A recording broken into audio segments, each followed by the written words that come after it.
اعوذ بالله من الشیطان الرجیم بسم الله الرحمن الرحیم. عبدالله بھائی تاسو ډېره مهرباني چې تاسو موږ د یو څو خبرو په باره کې د خپلو خیالاتو د اظهار کولو موقع راکړه. پهله خبره خو دا ده چې په موجوده وخت کې مهنګایي ډېره زیاته ده.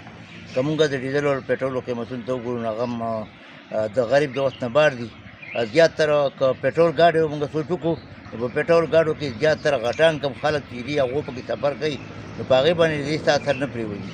خو که فرض کا موږ غریب طرف ته سوچ وکړو نو غریبان زیاتره په ډیزل ګاډو کې سفر کوي چې هغه ګاډي هغه سفر د هغوی لپاره ډېر ګران پرېوځي.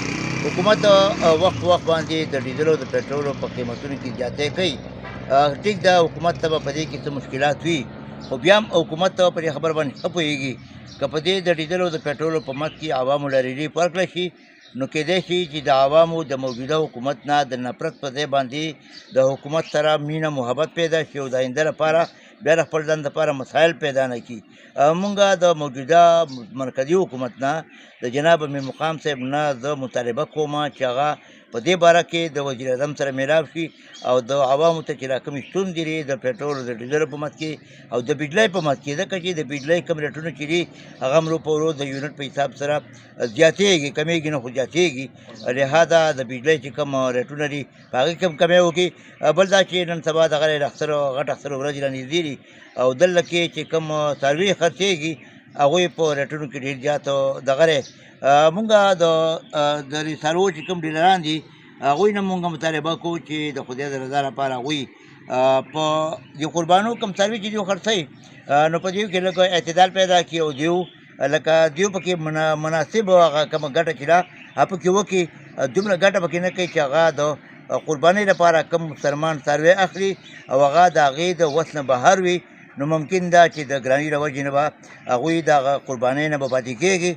مونږ موجوده د مونږ کمونه چې دي هغوی نه مطالبه ده چې د دې څاروو په قیمتونو کې کمی وکړي او که بهر ته به سمګلینګ کېږي نو مونږ د انتظامیې نه هم دا مطالبه کوو چې هغوی بهر ته د سمګلینګ دپاره اقدامات وکړي. د دې وجې نه بیا چې کله سمګلینګ کېږي نو دلته کې څاروي هم ګرانېږي. دغه کم سوداګر چې هغوی څاروي په ګرانه باندې راوړي چې کله په ګرانه باندې راوړي نو ښکاره خبره ده چې دلته کوم خریدار دي هغوی به په ګرانه باندې اخلي. نو مونږ د دې درېو خبرو په باره کې د ډیزل او پټرولو او د بجلۍ او نور د خوراک کوم څیزونه چې دي د هغه په باره کې د حکومت مطالبه کوو چې په دې باندې نظرثاني وکړي او غریبو له لږ ریلیف ورکړي. ولې چې غریبو ژوند ډېر مشکل شوی دی. که چینۍ ته وګورئ، که وړو ته وګورئ، که نور چې څومره د خوراک څیزونه دي هغوی ته هم وګورئ هغه هم ورو په ورو په بره ځي، په ښکته نه راځي. نو مونږ د موجوده حکومت نه مطالبه کوو د سحر نامې په وساطت سره چې هغوی په دې خبره باندې نظرثاني وکړي او عوامو له ریلیف ورکړي.